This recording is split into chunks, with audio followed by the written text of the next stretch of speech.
नमस्कार, आप देख रहे हैं आज तक। आपके साथ मैं हूं सईद अंसारी। रात के 10 बज रहे हैं। आप आज तक पर देख रहे हैं दस्तक। स्वागत है आपका, जहां आज आपको मुफ्त वाले राजनीति शास्त्र के विरुद्ध दस्तक देनी है।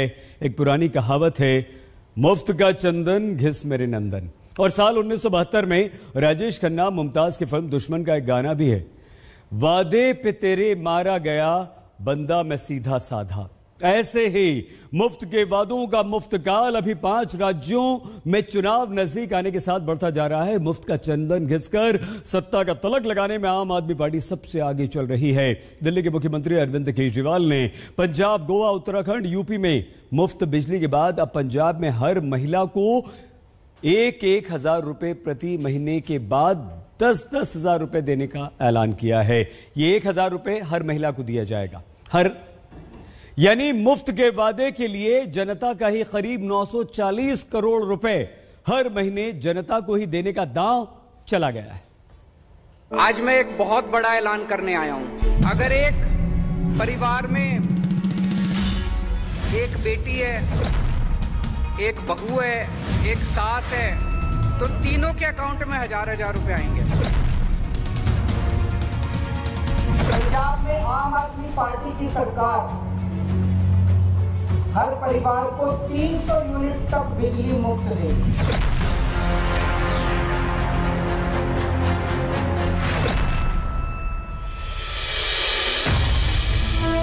बकाया सारा उन्होंने लोगों का असी भरांगे, ऐसी सरकार ने फैसला कर लिया। अब वो अपने भाई के इस पैसों से नई साड़ी खरीद सकती है। पैसे में बड़ी ताकत होती है।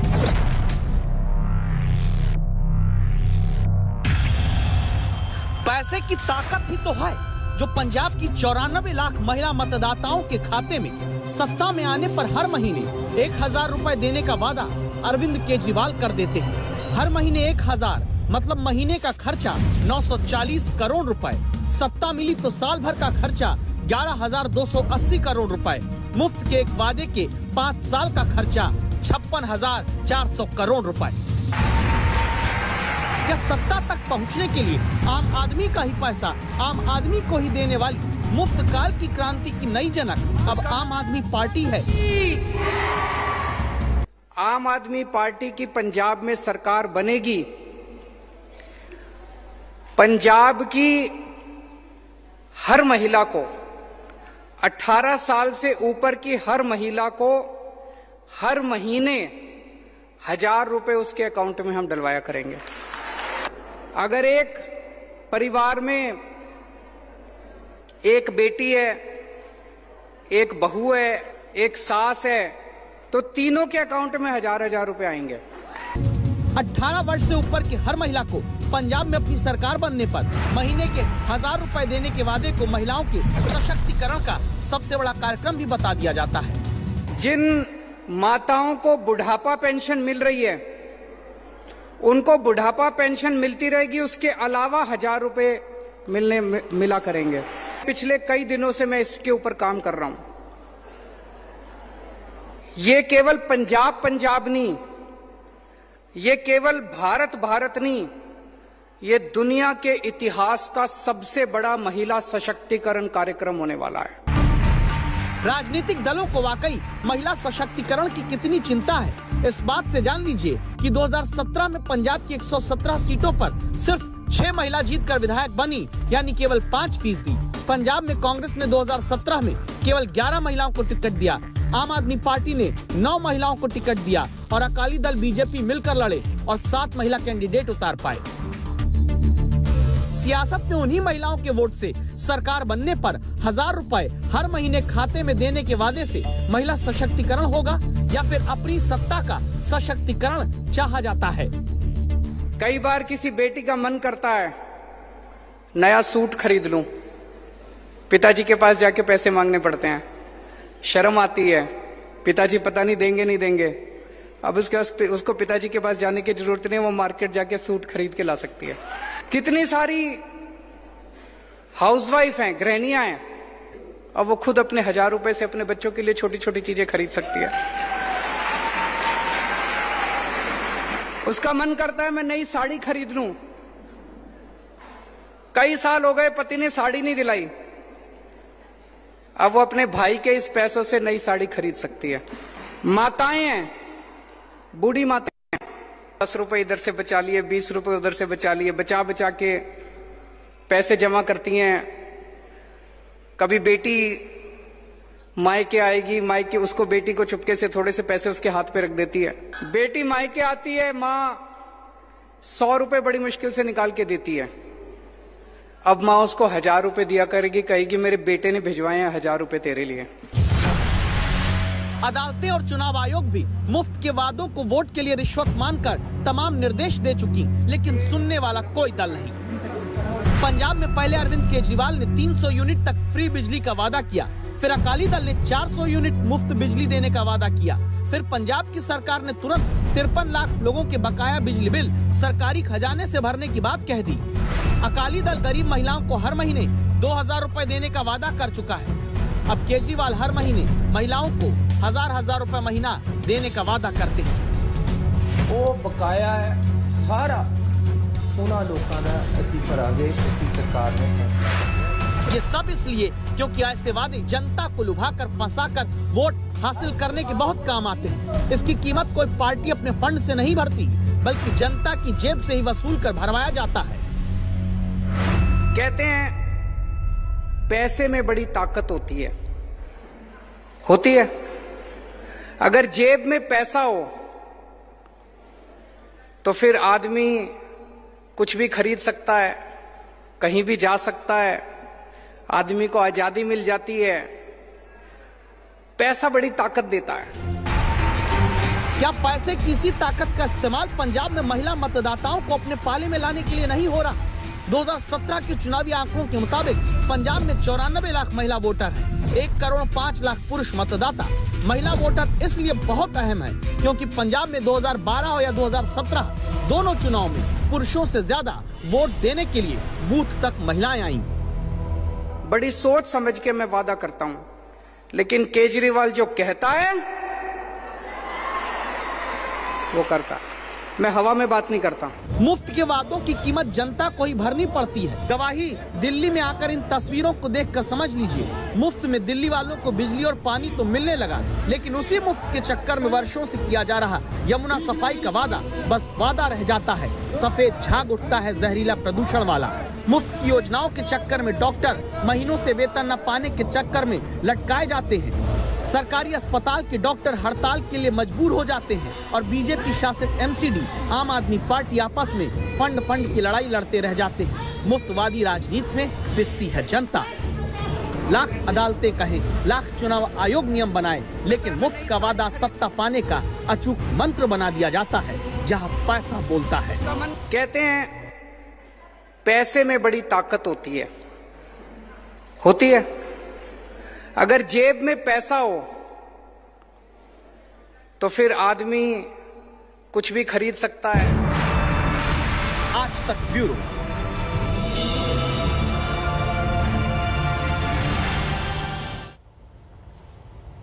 आठ साल पहले सुप्रीम कोर्ट तक यह कह चुका है कि पार्टियों को चुनाव के दौरान अपने अपने घोषणा पत्रों में मुफ्त में रेवड़ियां बांटने का प्रलोभन मतदाताओं को नहीं देना चाहिए, लेकिन सुनता कौन है? अभी की सच्चाई आप जान लीजिए। गोवा में अरविंद केजरीवाल 300 यूनिट मुफ्त बिजली गोवा के लोगों को मुफ्त तीर्थ यात्रा करवाने का वादा कर रहे हैं। ये गोवा की बात है। उत्तर प्रदेश में कांग्रेस ने इंटर पास छात्राओं को फ्री स्मार्टफोन्स और ग्रेजुएट पास छात्राओं को फ्री इलेक्ट्रिक स्कूटी देने का वादा किया है। देखिए कांग्रेस का पहला यहां पर। इसके बाद यूपी में ही बीजेपी अपना वादा निभाते हुए छात्रों को मुफ्त में टैबलेट और स्मार्टफोन बांट रही है। बांटना शुरू कर दिया बीजेपी ने। अखिलेश यादव की पार्टी मुफ्त बिजली का वादा कर चुकी है। वो देखिए समाजवादी पार्टी सामने। पंजाब आई है, इसके बाद पंजाब आपको लिए चलते हैं। मुफ्त बिजली पंजाब में मुफ्त बिजली, महिलाओं को मुफ्त में 1 से 2,000 रुपए हर महीने का भत्ता देने का वादा हो चुका है। तो पंजाब के बाद उत्तराखंड का भी देख लीजिए आप, क्या क्या वादे उत्तराखंड में हुए हैं। उत्तराखंड में मुफ्त बिजली, फ्री में तीर्थ यात्रा का वादा अरविंद केजरीवाल और उनकी पार्टी कर चुकी है सामने। ये देख लीजिए आप, हिंदू मुस्लिम सिख सभी को फ्री की पॉलिटिक्स को अपना सबसे बड़ा दांव आम आदमी पार्टी इस कदर मानने लगी है कि अब कोई दूसरा अगर मुफ्त में देने का कोई ऐलान करता है तो अरविंद केजरीवाल फ्री पॉलिटिक्स की असली पार्टी हम हैं का बखान करते हैं। कैसे, वो भी हम आपको बताएंगे। नेता हो या मुफ्त में चीजें बांटते हैं, या फिर सत्ता के लिए नेता लोग समाज को बांटते हैं। मुफ्त के राजनीति शास्त्र के बाद अब धर्म के आधार पर चलने वाले चुनाव शास्त्र को जानने के लिए आइए हम आपको लिए चलते हैं उत्तर प्रदेश।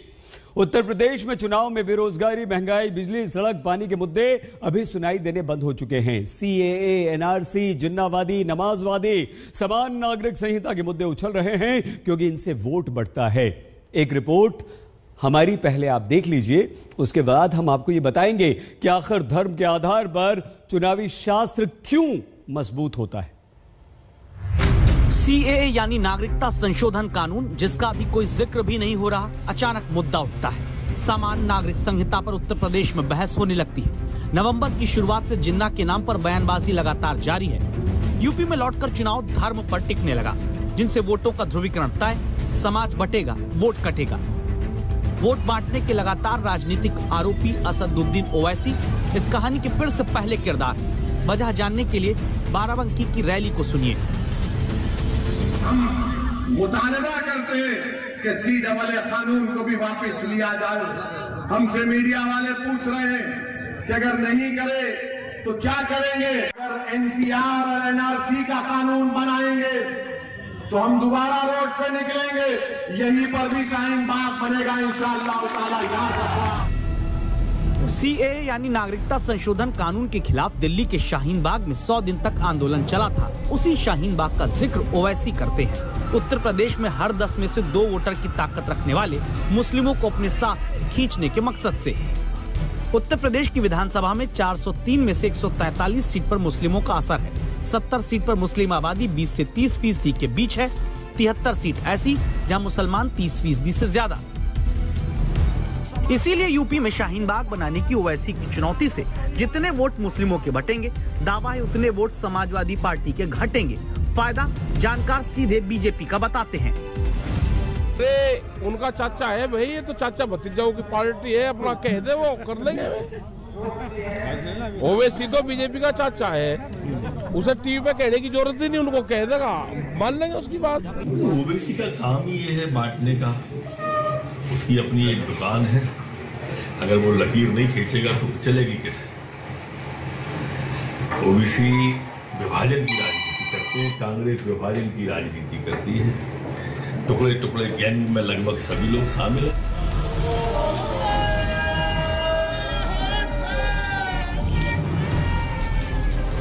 उत्तर प्रदेश के चुनाव में समान नागरिक संहिता की चर्चा भी होने लगती है। इसका जिक्र आया मुस्लिम पर्सनल लॉ बोर्ड की बैठक के बाद। कई फैसलों के साथ ये फिर से जोड़ा गया कि समान नागरिक संहिता गैर संवैधानिक है, इस पर कदम न बढ़ाया जाए। जिस तरीके से भारत की सरकार ने और हमारे वजीर आज़म ने किसानों के हुकूक को मद्देनज़र रखते हुए तीनों कृषि कानून को वापस लेने की घोषणा की है, हम इसका इस्तकबाल करते हैं। और हम वज़ीर आज़म से ये गुजारिश करते हैं कि सीए और एनआरसी के नाम पर जो काला कानून पास किया गया है उसको भी कहीं न कहीं वापस लेने की ज़रूरत है, इसलिए कि ये कानून हमारे मुल्क के संविधान के खिलाफ है, दस्तूर के खिलाफ है। दरअसल हर मुद्दे में धर्म के आधार पर वोट के तुष्टीकरण का चश्मा पहनने वाली राजनीति के कारण आज भी यूनिफॉर्म सिविल कोड लागू नहीं हो पाया। नतीजा ये है कि मुस्लिम पर्सनल लॉ के तहत 4 शादियों तक की इजाजत है, जबकि हिंदू सहित अन्य धर्मों में 1 शादी का नियम। शादी की न्यूनतम उम्र क्या हो, इस पर भी धर्म के आधार पर बने अपने अपने अलग कानून जारी हैं।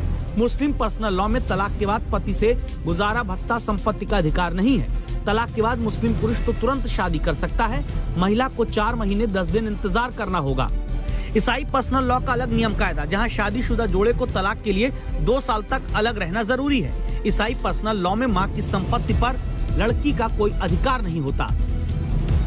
कई बार अदालतें यूनिफॉर्म सिविल कोड को लागू करने की बातें सरकार से कह चुकी हैं। अब यूपी के चुनाव में इसकी चर्चा दोबारा छिड़ती है।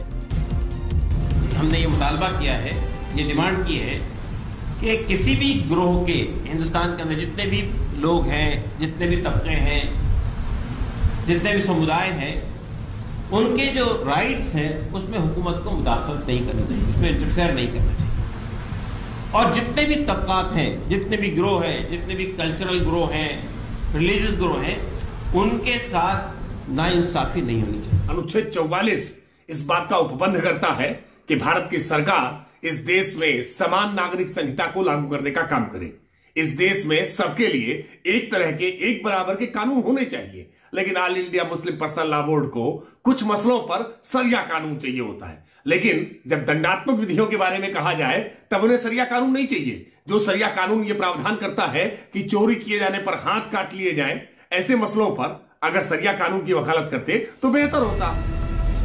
जिन्ना का जिक्र बांटो और राजनीति करो के तहत उत्तर प्रदेश में इसी महीने से चल रहा है। शुरुआत अखिलेश यादव ने की, जिसे अब बार बार याद दिलाने का काम बीजेपी कर रही है। राष्ट्रपिता महात्मा गांधी, जवाहरलाल नेहरू, जिन्ना एक ही संस्था में पढ़ करके बैरिस्टर बन करके आए थे। एक ही जगह पर पढ़ाई लिखाई की उन्होंने, वो बैरिस्टर बने, उन्होंने आजादी दिलाई। उन्हें किसी भी तरीके से किसी का भी संघर्ष करना पड़ा होगा तो वो पीछे नहीं हटे। भारत को अपमानित करने वाले, भारत के आन मान शान के साथ गुस्ताखी करने वाले, देश की और प्रदेश की जनता जनार्दन, गरीब गांव, गरीब किसान, नौजवान और महिलाओं के हकों पर डकैती डालने वाले, भारत की आस्था को आहत करने वाले आतंकवाद समर्थक जिन्नावादी भी दूसरी तरफ खड़े होते हुए दिखाई देंगे। मैं निवेदन करूंगा, उंगली सही जगह पड़े इसकी चिंता करना प्रजातंत्र में बहुत जरूरी है। गलत जगह पड़ जाए तो जिन्ना याद आता है, सही जगह पड़ जाए तो राष्ट्रभक्त आगे खड़े हो जाते हैं और देश को आगे बढ़ा ले जाते हैं। अमेरिका के प्यू रिसर्च सेंटर के मुताबिक भारत के 60% से ज्यादा लोग रोज अपने धर्म के मुताबिक पूजा पाठ इबादत करते हैं। रिसर्च ये बताती है कि ऐसे लोगों की बड़ी तादाद है जो मानते हैं कि राजनेताओं का धार्मिक मसलों पर प्रभाव होना चाहिए। उसी प्रभाव का इस्तेमाल अपने हिसाब से बांटकर राजनीति करने के लिए नेता करते आ रहे हैं। अभिषेक मिश्रा के साथ कुमार अभिषेक, लखनऊ आज तक। क्या आपने कभी सोचा है कि जब समस्या बिजली, पानी, सड़क, अस्पताल, खेती, किसानी, रोजगार, महंगाई की है, जब इन्हीं समस्या में आम आदमी, आप और हम उलझे रहते हैं, तो राजनीति धर्म के आधार पर बांटने की कैसे संभव हो पाती है? इसका जवाब है धर्म के प्रति आपकी, हमारी यानी कि जनता के मन में गहरी छाप।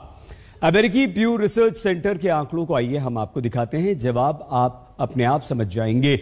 हिंदुओं में 64% और मुसलमानों में 61% लोगों की राय यह है कि धार्मिक मामलों पर राजनेताओं को थोड़ा बहुत प्रभाव रहना ही चाहिए। 59% ग्रेजुएट भारतीय भी ये मानते हैं कि धार्मिक मामलों में राजनेताओं का दखल होना चाहिए। 66% हिंदुओं की राय यह है कि उनका धर्म एकदम अलग है। ठीक बिल्कुल उसी तरह 64% मुसलमान भी अपने धर्म को पूरी तरह से दूसरों से अलग मानते हैं। 74% मुसलमानों ने पारिवारिक विवाद, तलाक जैसे मामलों के लिए अपने लिए अलग धार्मिक अदालत की बात कही है।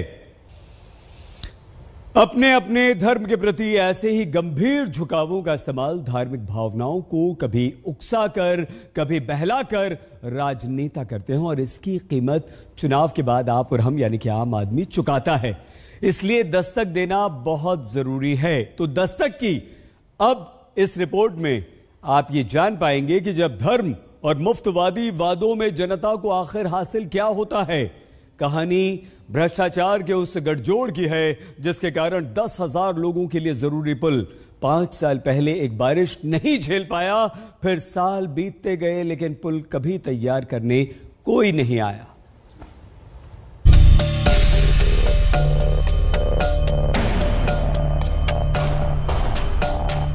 गाड़ी नहीं आने के कारण कोई मर भी जा रहे हैं।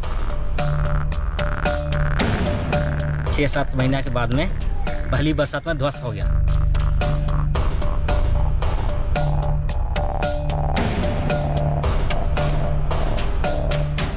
इसे सिर्फ टूटा हुआ पुल मत समझिएगा। इसे सिर्फ सीमेंट, ईंट, रेत, गिट्टी का ध्वस्त हो चुका ढांचा भी मत समझिए। ये सिर्फ एक टूटा हुआ पुल है ही नहीं, ये जनता के टूटे हुए भरोसे की तस्वीर है। ये आम आदमी के राजनेताओं के प्रति विश्वास के टुकड़े टुकड़े हैं। मुफ्त के वादों और धर्म जाति के नाम पर वोट लेने वाली चुनावी राजनीति से मिली सत्ता का सिला जनता के साथ यही है। जहां जनता के पैसे से जनता के लिए बना पुल ढह जाता है, भ्रष्टाचारी पैसा हजम कर जाते हैं और झांकने कोई नहीं आता।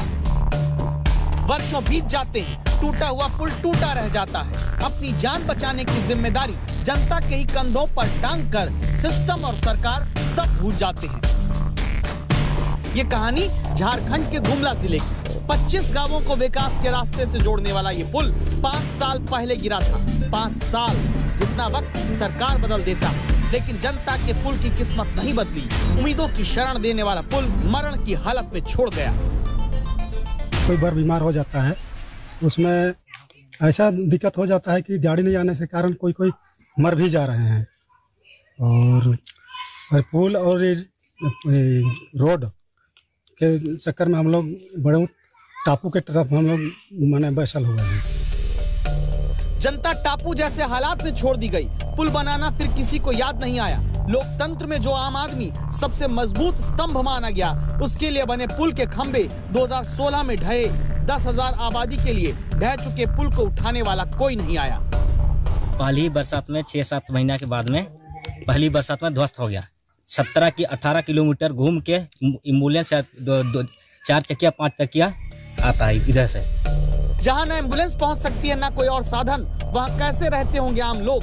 जनता के साथ कितना भद्दा मजाक होता है, ये भी जानिए। 2016 में पहली बरसात में ही पुल के खंभे गिरे थे। दावा है कि भ्रष्टाचारियों की मिलीभगत से कोई कार्रवाई किसी पर हुई ही नहीं। आरोप है करप्शन करने वाले अपना पूरा पेमेंट लेकर सरक गए। 1 करोड़ से ज्यादा की लागत वाला पैसा निकल गया, पुल बना नहीं।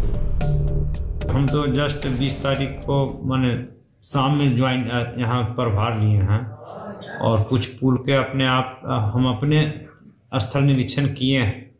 ये जो आप बता रहे हैं वो हमारे संज्ञान में नहीं है, न प्रोग्रेस रिपोर्ट में कहीं दिखाई दे रहा है न कहीं। तो इसको है कि हम व्यक्तिगत रूप से पहले तो साइट देखेंगे, उसके बाद ही हम कुछ कहने की स्थिति में। धर्म के नाम पर तनाव सबको दिखता है। करप्शन के तनाव से ध्वस्त हुआ पुल 5 साल में किसी को नहीं दिखा। खंडहर हो चुका ये पुल दस्तक देकर याद दिलाता है, बांटो और राजनीति करो के फेर में सिर्फ बटकर खंड खंड हुआ पुल ही आता है। गुमला से मुकेश कुमार के साथ सत्यजीत कुमार, रांची आज तक। स्वागत एक बार फिर से आपका दस्तक में। आपके साथ मैं हूं सईद अंसारी। बालाकोट एयर स्ट्राइक के हीरो ग्रुप कैप्टन अभिनंदन को आज सम्मानित किया गया। अभिनंदन ने मिग-21 से F-16 को गिराकर सारी दुनिया में तहलका मचा दिया था। अमेरिका से मिले F-16 पर पाकिस्तान बहुत इतराया करता था और इसीलिए उसने बालाकोट एयर स्ट्राइक का बदला लेने के लिए 10 F-16 लड़ाकू विमानों को हमारे देश भारत पर हमले के लिए भेजा। लेकिन अभिनंदन ने MiG-21 यानी कि मिग-21 से पाकिस्तान के सबसे बड़े लड़ाकू विमान F-16 को मारकर उसके गुरूर को एक झटके में चूर चूर कर दिया। राष्ट्रपति रामनाथ कोविंद ने यह कमाल करने वाले अभिनंदन को युद्धकाल के तीसरे सबसे बड़े सम्मान से सम्मानित किया।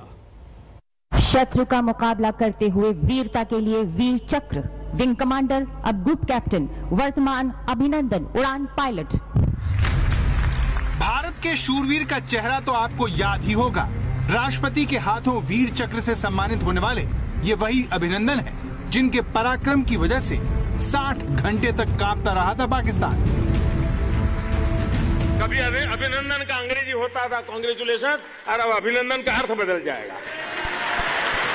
पैर कांप रहे थे, पसीने माथे पे थे और हमसे शाह महमूद साहब ने कहा, फॉरेन मिनिस्टर साहब ने, कि खुदा का वास्ता है अब इसको वापस जाने दें, क्योंकि 9 बजे रात को हिंदुस्तान पाकिस्तान पे अटैक कर रहा है। प्रधानमंत्री के करीब खड़े ये वही अभिनंदन है जिन्होंने अपनी हिम्मत और जज्बे से पाकिस्तान को उसकी हिमाकत का जवाब दिया था। आपने शत्रु के लड़ाकू बम वर्षक वायुयानों का पीछा किया और मिसाइल से एक F-16 वायुयान को मार गिराया। पाकिस्तानी F-16 को ध्वस्त करके अभिनंदन ने 27 फरवरी 2019 की तारीख को ऐतिहासिक दिन में तब्दील कर दिया था। अभिनंदन की इसी वीरता के लिए राष्ट्रपति भवन में उन्हें वीर चक्र से सम्मानित किया गया।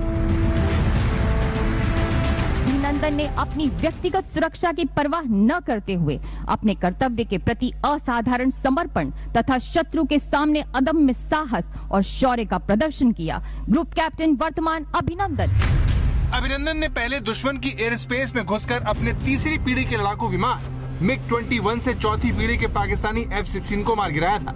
इसके बाद जिस तरह से पाकिस्तानी फौज के कब्जे में होने के बावजूद उन्होंने एक सैनिक की गरिमा और दृढ़ता को बनाए रखा, वो काबिले तारीफ था। एक युद्धबंदी के रूप में कैद होने के बावजूद आप पूरे संयम, बहादुरी और गरिमापूर्ण तरीके से शत्रुओं से पेश आए। जब तक आपको 1 मार्च 2019 को वापस सौंपा गया, तब तक आपने असाधारण दृढ़ता बनाई रखी। इस कार्य से सभी सशस्त्र बलों का और खास तौर पर भारतीय वायुसेना का मनोबल बढ़ा। ऐसी अपूर्व दृढ़ता दिखाने के लिए वायुसेना के ग्रुप कैप्टन अभिनंदन वर्तमान को वीर चक्र से सम्मानित किया गया। इस दौरान प्रधानमंत्री भी मौजूद थे। जिस समय अभिनंदन ने पाकिस्तानी F-16 के परखच्चे उड़ाए थे, उस वक्त वो वायुसेना के विंग कमांडर थे।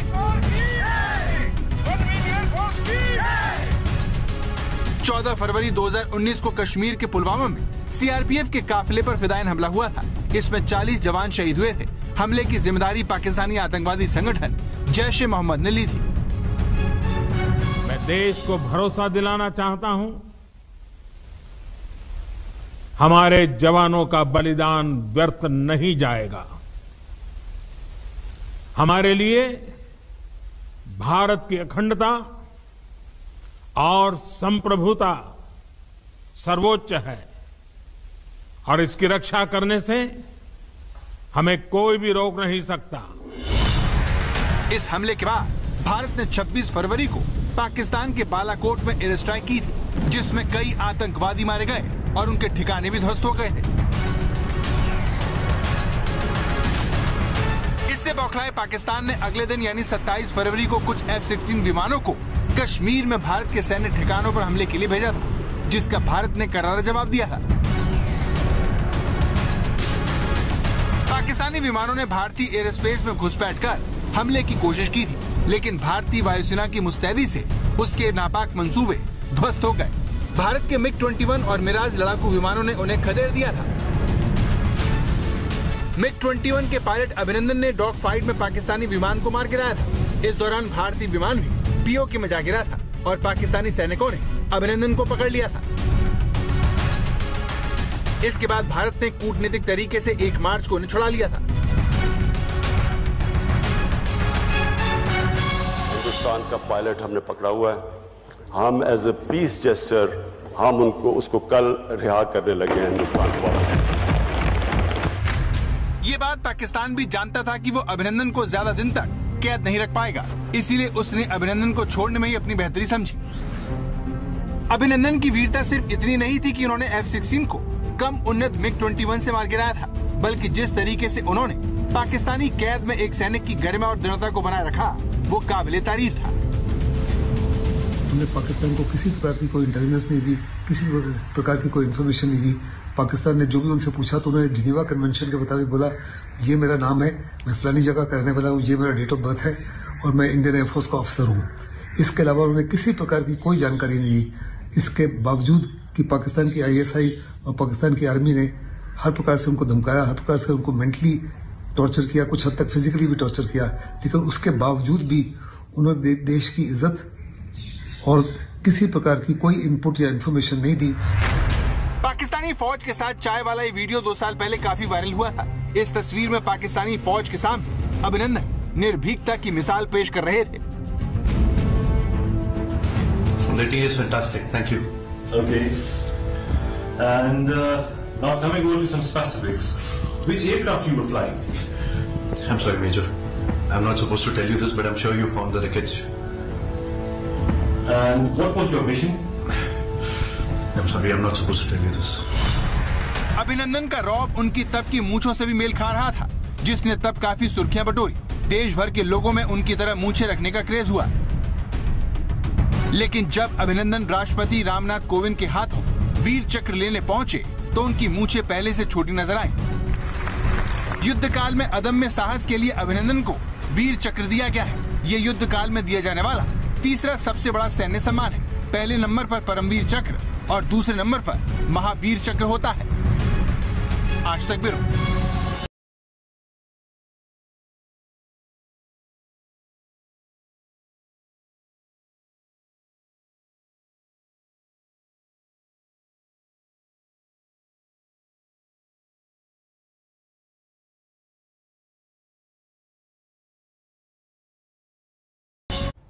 अभिनंदन मिग 21 के क्रैश होने के बाद पाकिस्तानी कब्जे वाले कश्मीर में सुरक्षित उतरने में सफल तो हो गए थे, लेकिन उन्हें वहां पर पाकिस्तानी सेना ने पकड़ लिया। अभिनंदन को पाकिस्तान के सूबेदार अहमद खान ने पकड़ा था। 17 अगस्त 2019 को यही अहमद खान घुसपैठियों की मदद कर रहा था, जिसे भारतीय सेना ने मार गिराया। अभिनंदन ने युद्ध के मैदान में ही पाकिस्तान को मात नहीं दी, उन्होंने अपनी निडरता से भी पाकिस्तानी सेना, उनके सैनिकों को तार तार कर दिया।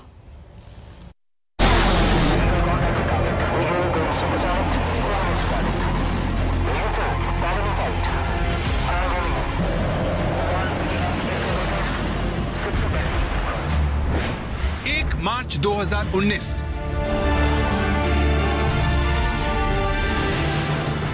वो गौरवशाली दिन जब अभिनंदन पाकिस्तान की मक्कारी और गुरूर को कुचलकर वापस लौट आए थे।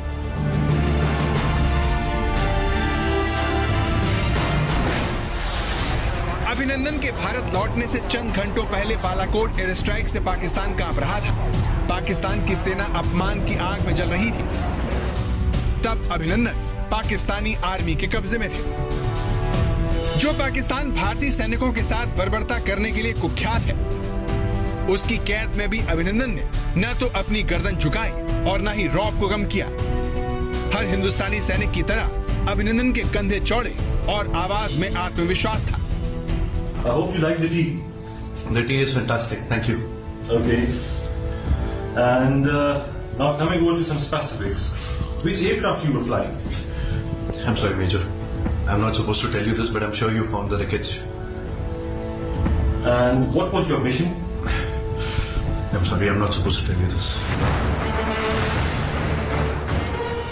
अभिनंदन की ये तस्वीर उनकी वीरता और बालाकोट की एयर स्ट्राइक का विस्तार है। ये पाकिस्तान पर भारत की दोहरी जीत थी, जिसने इतिहास रच दिया। कभी अभिनंदन का अंग्रेजी होता था कांग्रेचुलेशन, और अब अभिनंदन का अर्थ बदल जाएगा। ग्रुप कैप्टन वर्तमान अभिनंदन। अभिनंदन नाम को नया अर्थ देने वाले इसी वीर को सम्मानित करने के लिए भारत ने अपने इस वीर सपूत को वीर चक्र से सम्मानित किया है। वीरता की इस कहानी का आगाज 2 साल पहले 26 फरवरी 2019 को हुआ। बालाकोट एयर स्ट्राइक के बाद अगले ही दिन पाकिस्तान ने 10 लड़ाकू विमान भेजकर अपनी बौखलाहट निकालने की कोशिश की थी। 27 फरवरी 2019 को सुबह 9:52 पर भारतीय वायुसेना ने 10 F-16 लड़ाकू विमानों को डिटेक्ट किया। इन लड़ाकू विमानों ने पाकिस्तान के 3 एयरबेस से उड़ान भरी थी, जिसका जवाब देने के लिए 9:54 पर मिग 21 बाइसन, सुखोई MKI और मिराज 2000 को लगाया गया। भारतीय वायुसेना ने F-16 विमानों को वापस लौटने को कहा था, लेकिन पाकिस्तानी फाइटर पायलटों ने इस चेतावनी को नजरअंदाज कर दिया। भारतीय वायुसेना ने इसका मुंहतोड़ जवाब देते हुए 9 F-16 लड़ाकू विमानों को भारतीय सीमा से बाहर खदेड़ दिया, लेकिन एक F-16 भारतीय सीमा में ज्यादा अंदर तक आ चुका था और भारतीय सैन्य ठिकानों को निशाना बनाने की फिराक में था। तभी अभिनंदन एक्शन में आए और मिसाइल से F-16 को मार गिराया। आपने शत्रु के लड़ाकू बम वर्षक वायुयानों का पीछा किया और मिसाइल से एक F-16 वायुयान को मार गिराया। तथापि इस घनघोर युद्ध में शत्रु की एक BVR मिसाइल आपके वायुयान से टकरा गई और आपको शत्रु की सीमा में उतरने के लिए बाध्य होना पड़ा। एक युद्धबंदी के रूप में कैद होने के बावजूद आप पूरे संयम, बहादुरी और गरिमापूर्ण तरीके से शत्रुओं से पेश आए। जब तक आपको 1 मार्च 2019 को वापस सौंपा गया, तब तक आपने असाधारण दृढ़ता बनाई रखी। इस कार्य से सभी सशस्त्र बलों का और खास तौर पर भारतीय वायुसेना का मनोबल बढ़ा।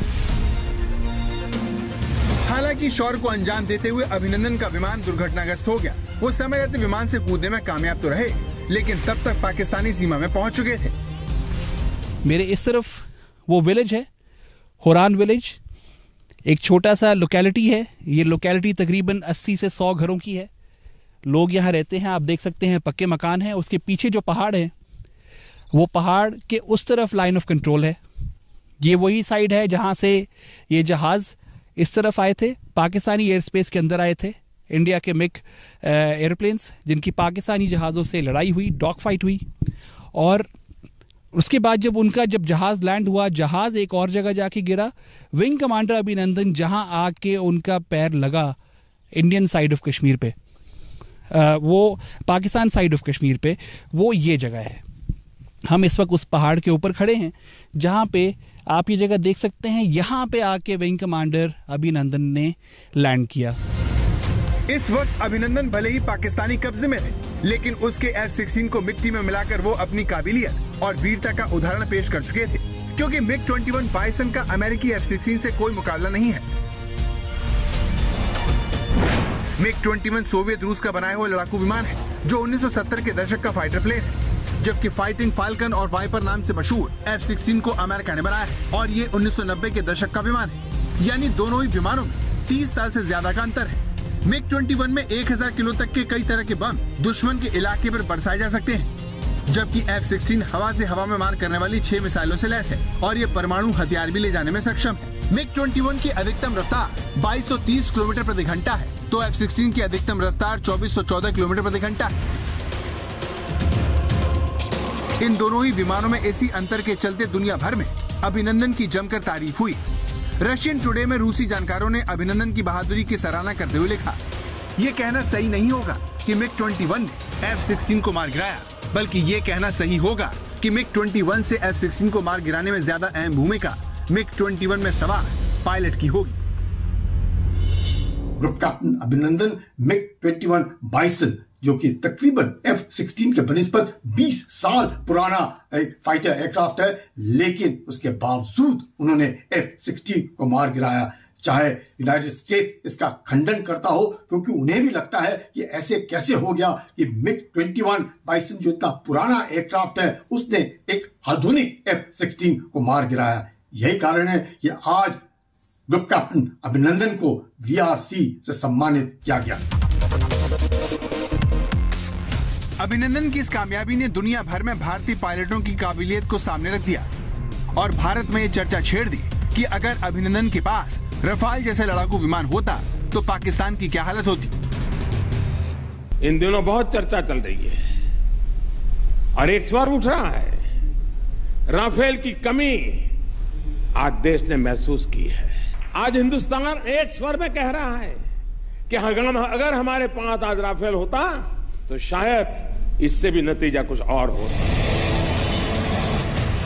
पाकिस्तान की मुश्किल यह है कि आज भारत के पास रफाल की ताकत भी है और अभिनंदन जैसे वीर भी, जो मिलकर पाकिस्तान पर दोहरी ताकत से वार करने के लिए हर पल तैयार हैं। आज तक ब्यूरो। बहुत छोटा सा ब्रेक होते हैं हाजिर, आप देखते रहिए आज तक।